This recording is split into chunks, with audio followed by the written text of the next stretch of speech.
একটা কথা বলতে চাই সবাই রে, যারে তারে বুদ্ধি আদেশ গোল্লায় নিবেন না রে। সব দলেরই আকাম কুকাম দেখলাম ভুরি ভুরি, দেশের ভালো চাইলে দেখবেন হাত পাখার নাই জুড়ি। ইসলামী আইন ছাড়া দেশে আসবে না তো শান্তি, হাত পাখা ক্ষমতায় গেলে থাকবে না আর ক্লান্তি।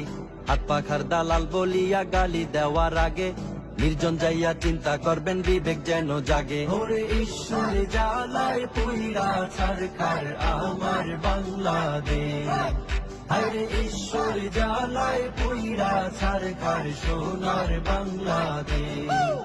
ওরে ঈশ্বর জ্বালায় পুইরা সরকার প্রাণের বাংলাদেশ, আরে ঈশ্বর জ্বালায় পুইরা সরকার ডিজিটাল বাংলাদেশ।